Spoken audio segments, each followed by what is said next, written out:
Hello students, class 6 lesson 4 वस्तुओं के समूह बनाना। अब हम अपने आसपास चारों ओर अगर देखते हैं, आपने देखा होगा कि हमारे पास भोजन, वस्त्र, मकान, पेड़ पौधे, ये सभी चीज़ें अलग अलग प्रकार की वस्तु होती हैं और सभी में अनेक विविधताएं होती हैं। जैसे अपने चारों ओर की अपन चीज़ें देखें, कुर्सियाँ, बैलगाड़ी, साइकिलें, खाना पकाने के बर्तन, किताबें, कॉपियाँ, वस्त्र, खिलौने, पेन, पेंसिल, रबड़, जल, पत्थर, अन्य बहुत सारी वस्तुएं, खिलौने, ये सभी वस्तुएं अगर हम देखें तो ये अलग अलग, इनके आकार अलग अलग होते हैं, रंग इनका अलग होता है, उनके गुण भी अलग अलग होते हैं और ये मिलती भी हमें बहुत सारी अलग अलग चीज़ों से है। साथ ही अगर अपन देखें, जैसे अपन को नीचे ही चित्र दिख रहे हैं, इसमें अपन अलग अलग आकार की आकृति ढूंढें कि जैसे कोई गोल गोल वस्तु है जिसमें गोल हो, जैसे बॉल है, फुटबॉल है, कंचे हैं जिनका आकार गोल होता है। इसी प्रकार से देखोगे कुछ चौकोर चीज़ें हैं, कुछ कैसी हैं, सभी का आकार आकृति अलग अलग प्रकार की होती हैं।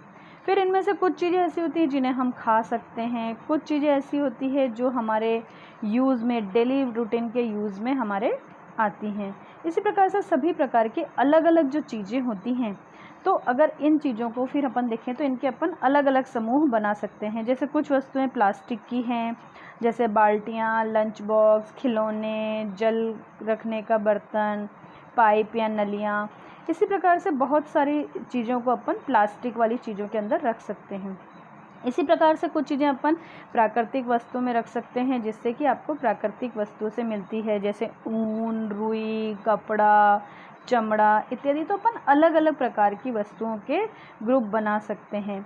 जैसे जो हमारे चारों ओर की वस्तुएं हैं जो एक से अधिक पदार्थों से बनी है, कुछ तो ऐसी होती है जो एक ही चीज़ से बनी होती है, कुछ ऐसी होती है जो बहुत सारी चीज़ों से या एक से अधिक चीज़ों से मिलके बनी होती है, जैसे कांच, धातुएं, प्लास्टिक, लकड़ी, रुई, कागज, पंख या मिट्टी, कुछ भी हो सकता है। तो इसी प्रकार से अगर अपन देखें तो उनके लिए अपन अलग अलग ग्रुप बना सकते हैं, अलग अलग प्रकार की वस्तुओं का समूह बना सकते हैं।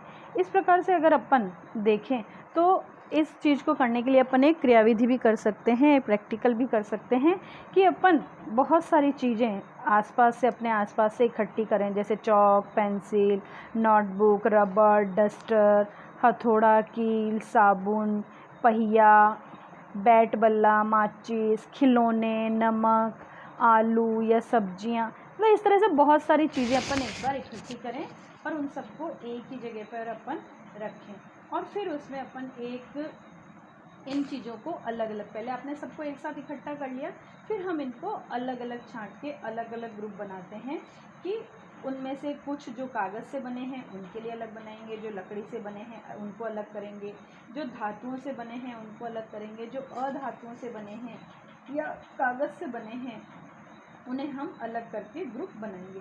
नीचे दी गई सारणी है, उस सारणी के अनुसार अपन इनको क्या कर सकते हैं, अलग अलग बना सकते हैं। एक सारणी बनाएं, उसमें लिखें कि ये वस्तुएं कौन कौन सी वस्तुएं हैं और ये किस किस पदार्थ से बनी है। जैसे कि प्लेट या थाली है, वो किस किस से बनी है, कांच की हो सकती है, प्लास्टिक की हो सकती है, स्टील की हो सकती है या अन्य किसी चीज़ की हो सकती है। तो उस प्रकार से अपन हर एक चीज़ के बारे में लिखें और इस सारणी को अपन कंप्लीट। पेन प्लास्टिक का भी हो सकता है, मेटल का भी हो सकता है, पेंसिल लकड़ी की भी हो सकती है, आजकल कागज़ की भी आती है। तो इस प्रकार से अपन बहुत सी चीज़ें, खिलौने हैं वो प्लास्टिक और लोहे किसी भी चीज़ के बने हुए हो सकते हैं। इस प्रकार से हम इस सारणी को कंप्लीट करेंगे और देखेंगे कि वस्तुएं किस किस चीज़ से मिलकर बनी हुई हैं। इसी प्रकार से जब हमको पता चला कि जो अपन ने ये सारणी बनाई उसमें कुछ चीज़ें तो ऐसी हैं जिनका उपयोग एक ही प्रकार की चीज़ से मिलकर बना है और बहुत सी चीज़ें ऐसी हैं जो कि एक या एक से अधिक चीज़ों से मिलकर बनी हैं। इसी प्रकार से अपन एक और प्रयोग करते हैं जिसमें कुछ सामान्य पदार्थों की हमको सूची बनानी है, जैसे लकड़ी, कागज़, चमड़ा, प्लास्टिक, रुई, क्योंकि अपन ने जितनी भी चीज़ें अभी देखी थी वो क्या इन्हीं सभी चीज़ों से मिलकर बनी थी। तो हमको ये चीज़ें लिखनी है एक साइड और दूसरा इसकी जस्ट अपोजिट हमको ये चीज़ बनानी है कि इन चीज़ों से कौन कौन सी वस्तुएं बनती है। जैसे कि लकड़ी से आपको पता है कुर्सी, मेज, हल, बैलगाड़ी, लकड़ी के खिलौने, बहुत सारी चीज़ें बन सकती है। इसी प्रकार से कागज़ की बात करें तो कागज़ से किताबें, नोटबुक आपकी, समाचार पत्र, खिलौने, कैलेंडर और आपकी जो कार्टून की बुक्स हैं वो बहुत सारी चीज़ें उनसे बन सकती।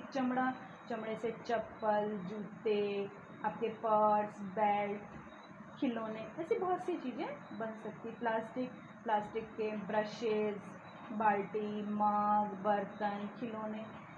फिर इसके बाद रुई से कपड़ा, धागे, इस तरह से हम बहुत सारी चीज़ें बना सकते हैं कि किसी एक चीज़ से भी हम बहुत सारी चीज़ें बना सकते हैं। फिर आपने देखा होगा कि जो हैं ये सब चीज़ें हैं, आपने देखी कुछ वस्तुएं ऐसी हैं जो एक ही प्रकार के पदार्थ से बनती हैं और कुछ चीज़ें ऐसी हैं जो एक से अधिक पदार्थों से बनी हैं।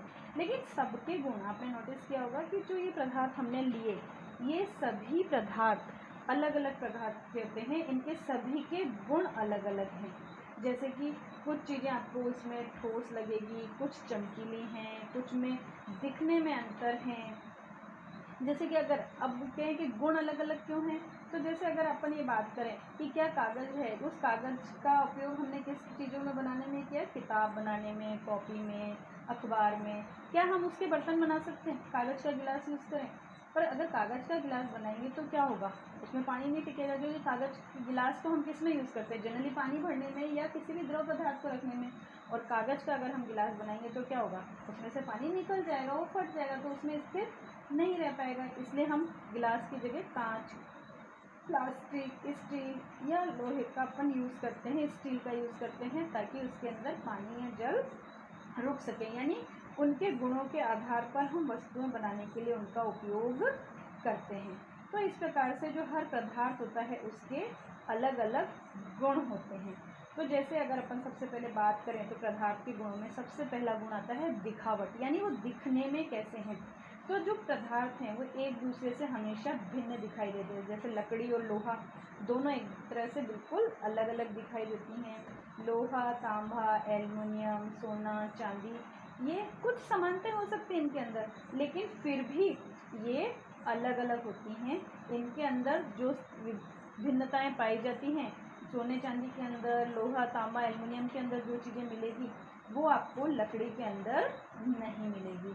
इसी प्रकार से अगर अपन इन चीज़ों के बारे में देखें तो इनकी अगर जो विशेषता है, जैसे सोना, चांदी, लोहा, तांबा है, तो उसमें क्या आपने देखा, चमक होती है, एक विशेष प्रकार की चमक होती है। यानी ऐसे पदार्थ जिनके अंदर विशेष प्रकार की चमक या द्युति होती है वो क्या होते हैं, धातु। एल्युमिनियम, सोना, चांदी, लोहा, ये सब क्या होते हैं, इनके अंदर चमक होती है, इसलिए ये क्या कहलाते हैं, धातु। और ऐसी चीज़ें जिनके अंदर चमक नहीं होती वो क्या कहलाते हैं, अधातु। धातुओं के अंदर जो चमक होती है उस चीज़ को अपन किस प्रकार से देख सकते हैं कि जैसे कि आपने अगर लोहे का कोई पीस लिया, उस लोहे के पीस का आप देखो पुराना पीस है तो उसके ऊपर हल्का सा आपको जंग लगा हुआ या गंदा काला सा दिखेगा।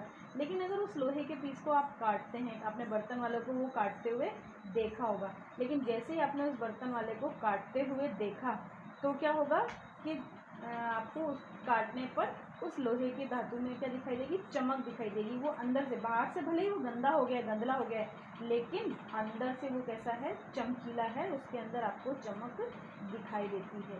यानी धातुओं के अंदर विशेषता होती है कि उनके अंदर चमक होती है या द्युति होती है। अपन पदार्थ के विभिन्न गुणों के बारे में नेक्स्ट वीडियो में पढ़ेंगे।